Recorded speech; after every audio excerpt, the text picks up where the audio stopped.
Welcome, everybody, to episode 5 of the Rogue Actors Podcast. I am Angelo Mercado, And I'm Kwabena Ampofo.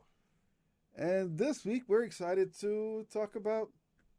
What do you want to talk about? You had me going there for a minute. I was like, all right, I don't know. You're just going to let me run with it? Yeah, I was going to let you. You seem like you knew what she was doing. Just let him cook. Yeah. As always, I have no idea what this is going to be. Every episode, we have no idea what it's going to be, but no. then we just kind of get going and find our groove along the way. I think it's more of a social experiment, honestly. Just to be like, all right, camera's on, mic's on, what's going to happen? Which I like because same thing. Acting-wise, I would like for me, just have the experiment of what happened. What do I do? Like, what happens in the body? Do I start feeling kind of weird? Do I start feeling like I need to perform? That kind of thing. Well, I mean, we've been avoiding that altogether. We haven't done that at all. We've been doing the fly on the wall experiment and just kind of seeing what rolls. Yeah. It's interesting because that was something that came up for me earlier today, or no, last night. I was writing new material, or I was practicing new material For your stand-up? For stand-up. Okay. And it occurred to me that I had mentioned it in a previous episode, but really what I was finding was that my previous performances or my approach to performing was it felt too rehearsed. I mentioned that before, but it really felt too rehearsed. It felt like if for some reason I would, let's just say, forget a particular line that I had written for a joke. When I was rehearsing before, I would always stop myself and then start the time up again. So I would turn on my phone, turn on the timer, set it for 5 minutes, and then I would go through my set and I would try to crunch it down to 5 minutes. And the way that I would do it is that, let's say that I was just going through some material and I would stumble. I would start over again instead of finishing the whole set to see what the runtime was. And it felt like I was rushing. Okay. So the previous way that I would approach my sets really sometimes would feel like I was rushing to crunch in as much as I could within the 5 minutes or whatever time frame that I was given. I actually got a similar note recently. I did a voiceover audition for Rockstar Games. Okay. And my VO agent reached back out to me and asked me to redo it because she said that she felt like I was rushing through the whole thing. Yeah. So when you do stand-up, I have a question. Because if your stage time is set for 5 minutes and you work on your set to be a 5-minute set, let's say you're not rushing, you got a good flow. Do you have, like, when you pause for laughs, does that count towards your 5 minutes? Yeah, it counts towards 5 minutes.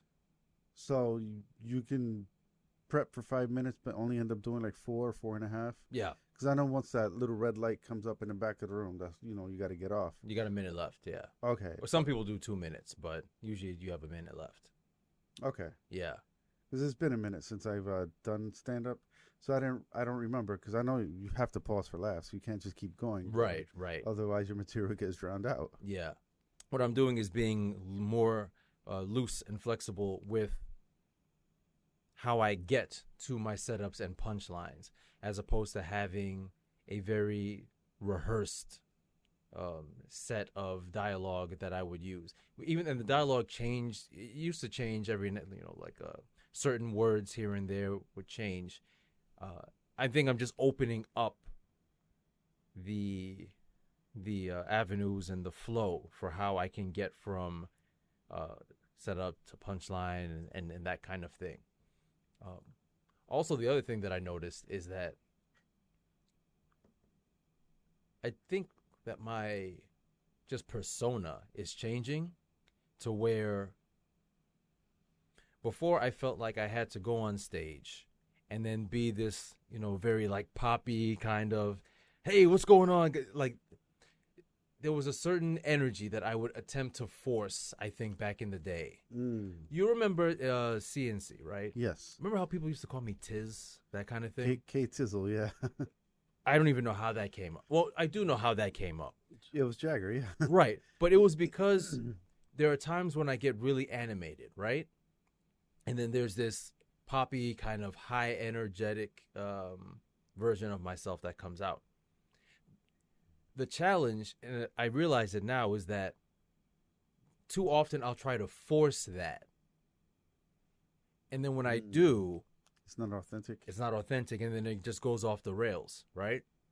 And I feel like there were times with stand-up where I would attempt to force that. And now I just don't have the energy to do it, or energy, or the desire, or I have become so sensitive. Okay. To are you hitting your Danny Glover era? Oh, I'm too old for this. I'm too old for this shit. Yeah. I think, that's it. Yeah, I've gotten to a point where now there's just something about the inauthenticity that really catches me when I am performing, and I'm like, okay, I can't bring myself to do it now. Because last night when I was going through my material, I said to myself, I can't start my sets the way that I used to, which was this thing of jumping up there and trying to be like that whole like high energy K Tizzle energy or whatever it was. Whereas now I feel like I'm just going to go on stage and be like, yo, Yeah. Just like real chill, which I remember the times that my energy was just so low where that's all I had. And that's just how I had to go up on stage because that's all I had. And those sets usually worked out like really well, if not better than when I was attempting to force the K Tizzle. Yeah. Okay. So that's what's happening for me this year, where it's just, I'm settling into this. It's not necessarily like a low energy per se, but it's more of a grounded kind of energy, which is just this. There's still an intensity, but it's not this faux high energy kind of vibe. Yeah. Okay. I think you should definitely embrace that. Yeah. Because if that's the natural energy you put out there, then if you're trying to put on the K Tizzle, people are going to notice you being phony. Yeah. And I feel like... Not that you're being phony, but people are going to be like, oh, he's not being like his authentic self. I feel like in the past I was good at managing to get... to have a good time and to get laughs and to connect on a different level, being able to, force that in a sense. Maybe back then I didn't see it as being forced, but now I definitely do. Okay. Yeah. Well, you were putting on a character. Yeah. So I think I'm just switching characters. Okay. Yeah. Yeah. So now you're at the character select screen. On the beat 'em up. Yep. No more Jimmy Lee. I want to try Billy Lee this time. Yep. I think that's exactly what it is. Okay. Yeah. What else are you working on at the moment? Audition's kind of slow, so not too much going on there. There's some VO stuff that's been coming in. I'm getting a pretty good amount of VOs coming in lately. Yeah. Except one of my managers sent me like 5 VO auditions earlier today, and I got super excited. Okay. And then when I go in to start working on them, they're all non-union. I'm like, damn it. I can't do any of this. Why am I getting this? Yes. that old thing. Yeah. Okay. Some of them were like pretty fun too. One of them was for Verizon, and a couple of other big companies. I guess I shouldn't really be naming them. But like if you're a company like a Verizon, you got money. Like, why aren't you doing the union stuff? Like, why are you still looking to try to save a buck by going non-union? Yeah, that is strange, right? Like, there's so much money out there, in advertising. Just all of this, like the money is there, and so, yeah, just go union, do the thing. I agree. I know also last week we like towards the end of the podcast we kind of touched on giving advice to some of the new actors. I know maybe some of our friends who are watching this wanted to hear more on that. So we promise you we will be getting more into that. We're just trying to get a little something else down the pipeline. Uh, you'll find out once we're able to put the word out there.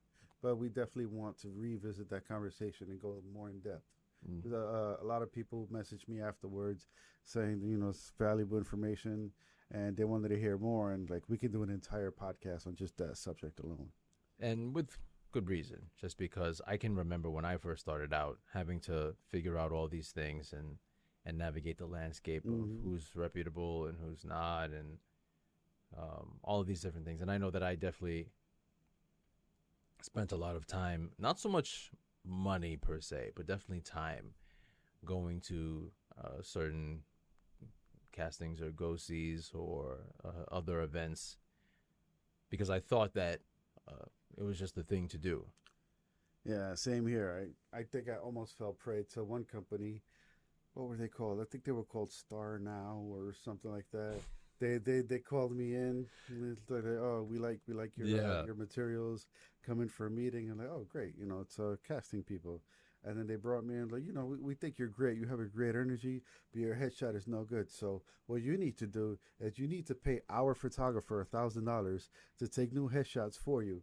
And then once he takes these new headshots for you, you have to pay $400 a month for us to feature your headshot on our database.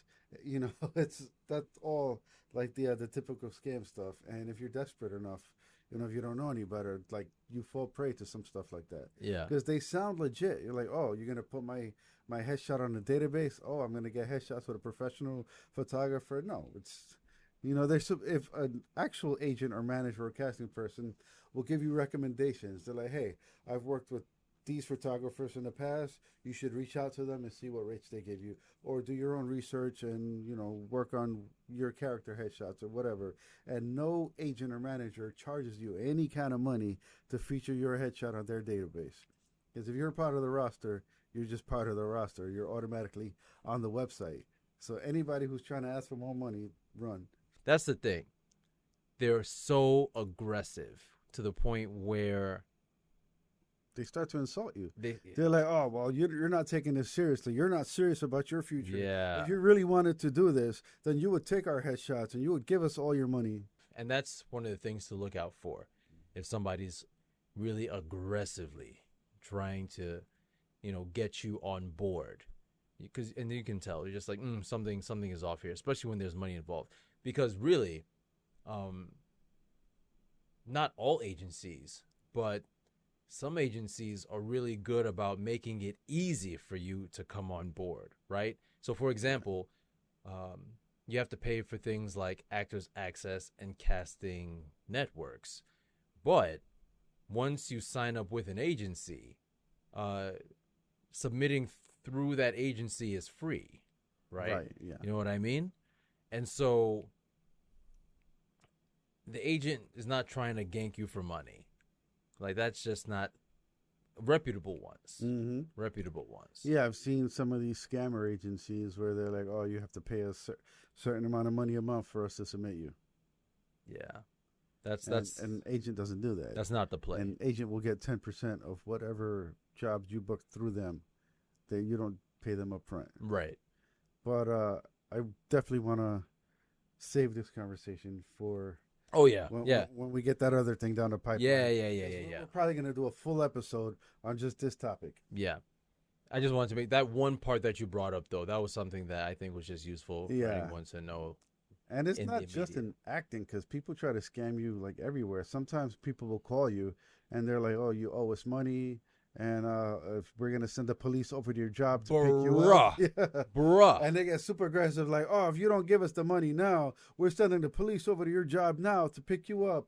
And then they try to get you to buy like a gift card and then give them the gift card number over the phone. So that way, once you realize, well, like after they got your money and then you catch on it's a scam, you can't do anything about it because you can't get your money back from a gift card.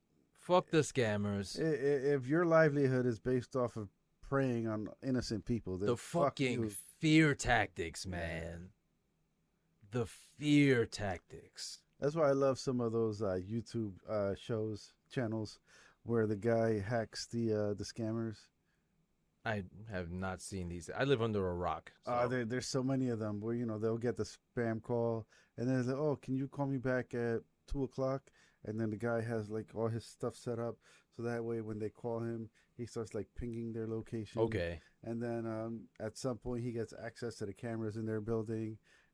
That's hardcore. He can actually see the person that's trying to scam him. Stop. Yeah.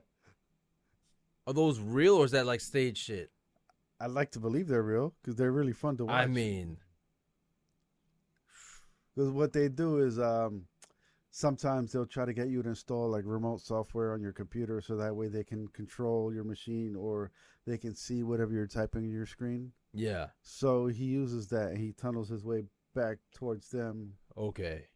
So he installs their software. Yeah. And then he tunnels back to them. Oh, okay, And then then he gets their IP address. And then, from the IP... He just does whatever he needs to do. Man, I'm just saying. Like, I get that everyone is just trying to make it some way, somehow. Cool. But, man, like, don't forget that there is a human on the other side of whatever it is that you're doing, that you're engaging in, Right. Like, that's what's really getting me these days. Just the lack of humanity, the lack of empathy. Like, how would you feel if this exact same situation that you're trying to perform happened to you? Man. Like, they get people for their life savings and then some people end up homeless because of this shit. bro. And what was I watching? I think I was listening to someone else's podcast. I was listening to another podcast, probably like a Joe Rogan podcast or something like that. And there was someone... I prefer to listen to the Rogue Actors podcast, but go on. Bro, I listened to this podcast at least 5 times during the editing. And then as I'm just traveling just to make sure, I listen to this podcast a lot. But I think that it was either that or it was a different podcast or something. But it was those, they were talking about the pig butcher scams. Mm-hmm. You know those ones, right? I'm not familiar with the term. It's the one where, so you get a text out of the blue. And it's just like, hey, Jimmy, it was so good to see you. Yeah. You know what? And sorry to disturb you, but I just wanted to say that I really wanted to thank you for picking me up, last week. And then if you respond back and you're just like, oh, you must have the wrong person. I'm not Jimmy. And the person's like, oh, I'm so sorry to bother you. And then they're like, yeah, I'm just new to the neighborhood and I'm just looking to make new friends, and then they try and get you into a conversation. Mm-hmm. And then eventually it leads to something else like crypto or whatever it is. Right. Right. But the whole thing, they call them pig butcher scams.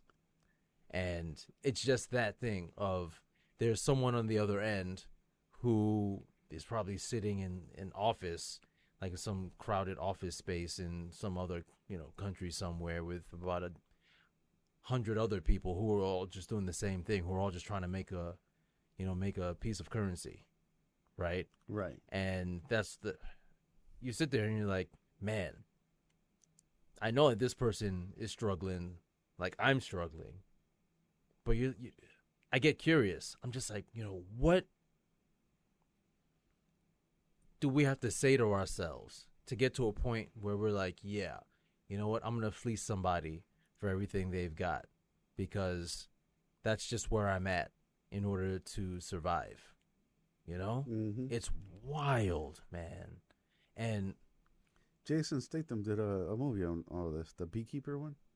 The Beekeeper, right? Yeah. Yeah. Yeah, because it was an old lady that got fleeced, was it? Yeah. He was retired, ex-military, the same Jason Statham character he plays in every movie. Yeah. This time he's keeping bees, and he's like in a remote farm somewhere, and his only neighbor is just like a kind old lady. And then the kind old lady ends up falling for the scam, Yeah. She ends herself because of the scam, because of what happened to her. Yeah. And then Jason Statham does his Jason Statham thing. Right. Yeah. But it led to an office building with like 100 other people on the phone, like trying to scam other people. And then they had the floor manager where he's like celebrating, yeah, you just did scored this much money, Right. and then we're gonna party tonight, you know. Sometimes I just wonder, like, there was this guy on the street who was definitely not well, right? Let's just put it that way. Or if not that, then he was doing a great job of acting like he was unwell. And it was just the number of people that kind of just walked by who either were oblivious or saw him and ignored him and kept it moving. As I was standing there on the street, I'm just like, it kind of makes you just think about what this human thing is, this human condition is. You think about humanity. You know, it was just strange. I mean, in New York City, I mean, I guess, being here for 40 some odd years. Well, I was gonna say it's also location because in New York City, we're kind of desensitized to everything because we're always in a rush. So we just mind our own business and keep it moving. It's wild, you know? Like,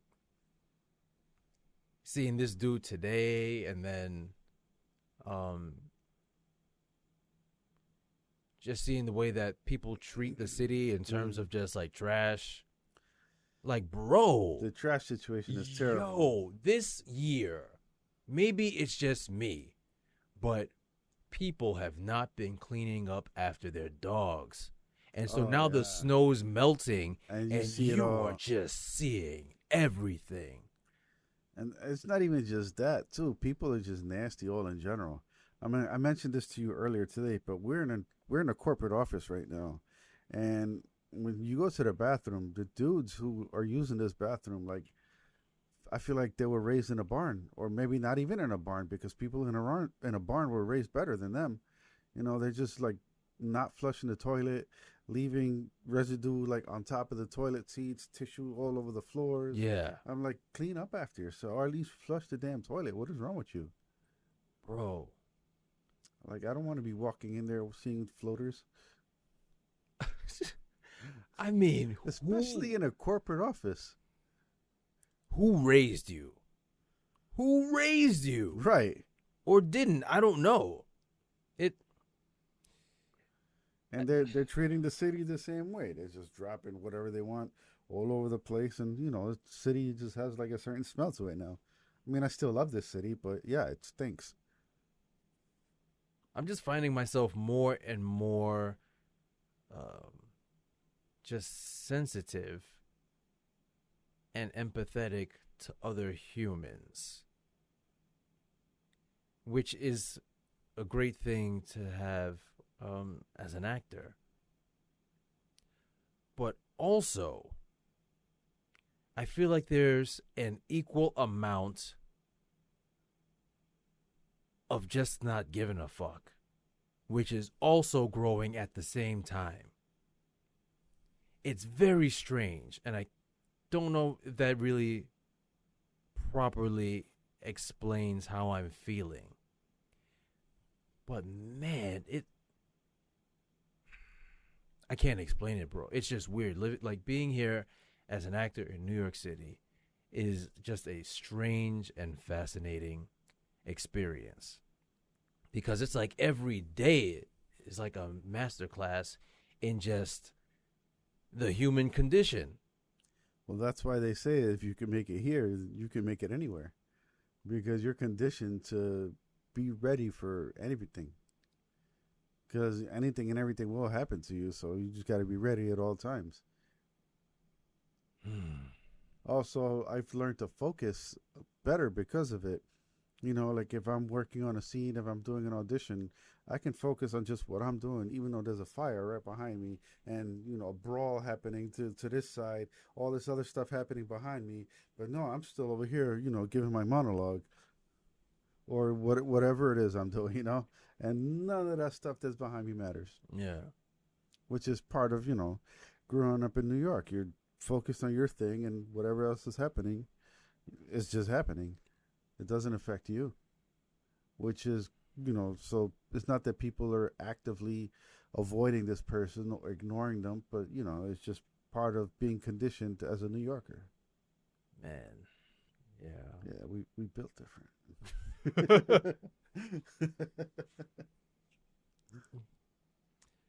You know what I started watching? I got around to Wonder Man.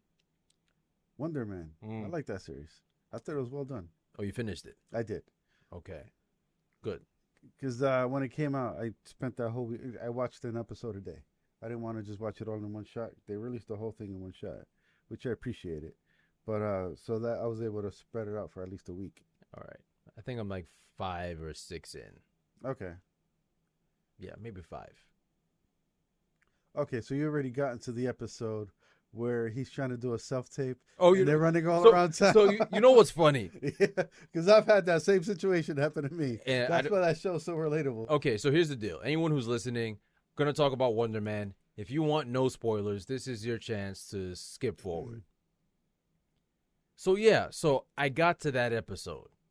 And what I really did appreciate is that where they got so hyper specific that they show you that in order for him to self-tape, he had to record the other lines and then play it on the laptop behind the ring light and the camera. Yeah. And then he had to play opposite himself, which is shit that we've had to do. Yeah. Right? Plenty of times. When you're in a pinch. Mm-hmm.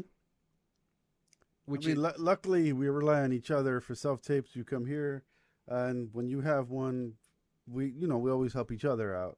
But he had nobody.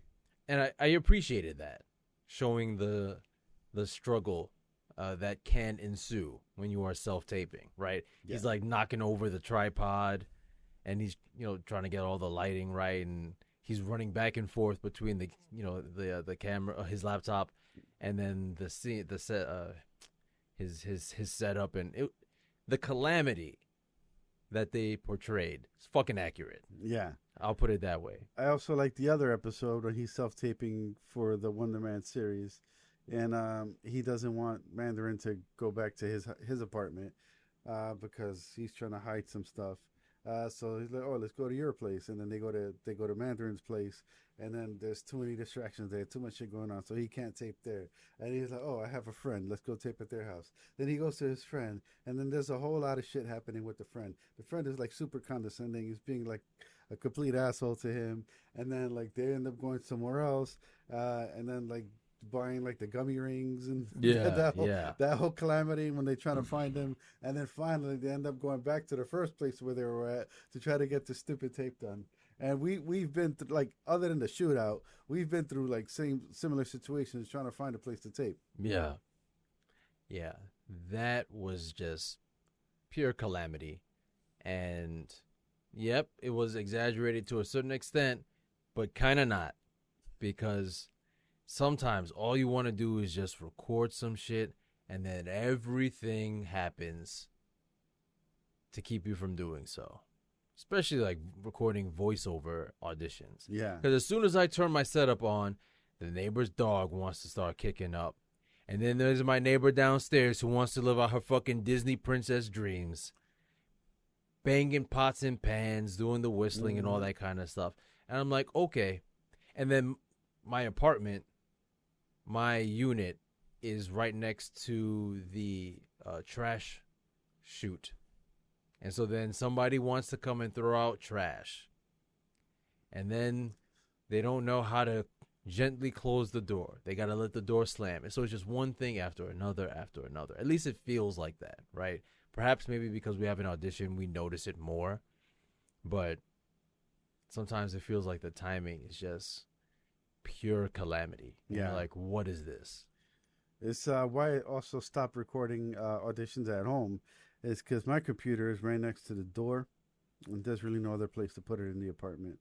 And the neighbor, as soon as I start recording something, the neighbors start flipping out. The dogs start barking. They start getting into fights. They're like, "Coño, tu puta madre, ¿qué pasa contigo, cabrón?"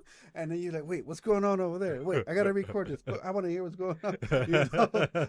And then all that, and then your microphone picks up all that stuff, and then you kind of have to sit there. And you gotta wait, like, all right, this argument's gonna be over soon, and then they finally stop. So a 2-minute audition ends up taking you like 4 hours. Yeah. So that's why I started recording in the office, because I have a little more peace of like quiet here, even though like we have this heat thing that's used to stop at a certain time, and now that's just running 24/7. Yeah. Although back to the point though about him recording his own lines, like I get sometimes you don't have a choice, but a lot of casting directors kind of like when you take in the classes, they say not to do that because it's super distracting. Because the voice sounds robotic and it sounds like it's you talking to yourself and takes them out of the scene. And just so many, CDs say to avoid recording yourself doing the other lines. I think they understand that sometimes you don't have a choice, but if possible, try, avoid doing that as much as you can. Yeah. The times that I've had to do it, I can probably count them on 1 or 2 hands. And I've been fortunate enough to actually book work using that method. Probably like 1 or 2 times.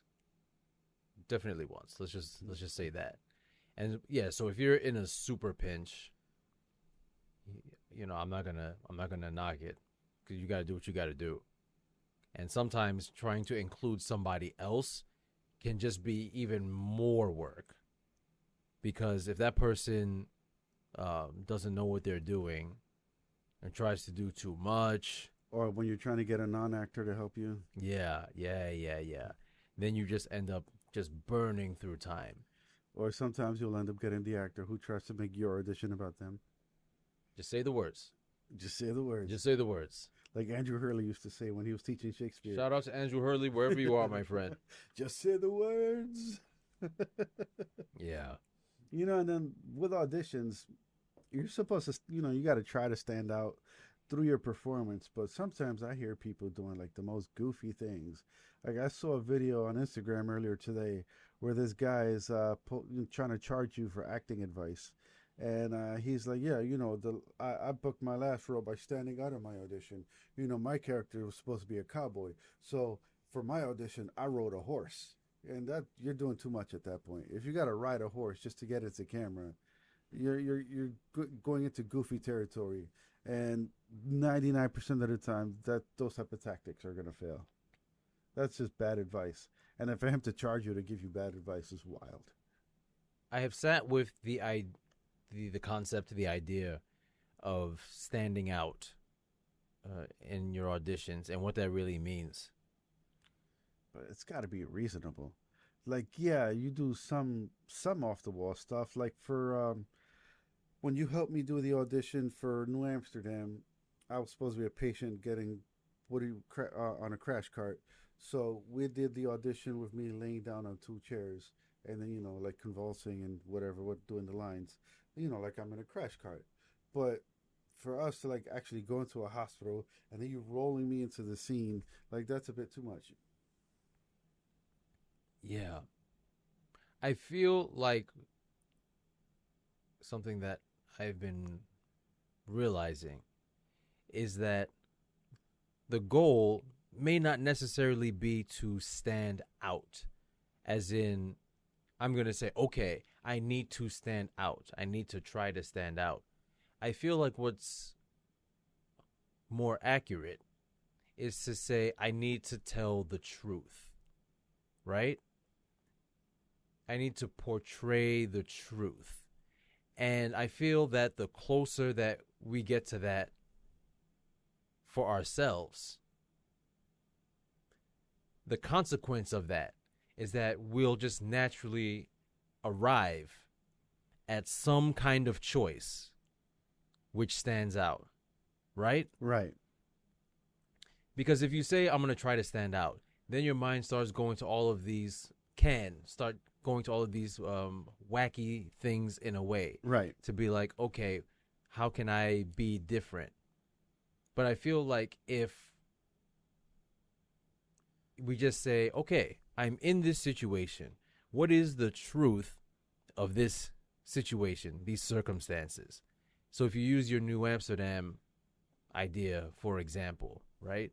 The truth of it is that, okay, you're a patient, you are on a gurney, and then you start going down the list of things, right? So it makes perfect sense to say, you know what? I'm going to lie down and then shoot it that way and then see what comes up and then just keep going, right? Right. You know, I'm lying down. Great. Am I on my side or something like that? Okay. Are there other individuals around me? Where's the person, pushing, they're behind me. Okay. Who's talking to me? So when you start asking those questions and getting to the truth of the scene, of the circumstances or whatever, I feel like all the things that are going to make you stand out just start to naturally take shape, as opposed to attempting to do something, whether it's like shocking or out of the ordinary, for just the shock value of it. Unless, for some reason, that character is that kind of person, right? Who just happens to do things for shock value. And then, okay, maybe that plays into what makes you stand out.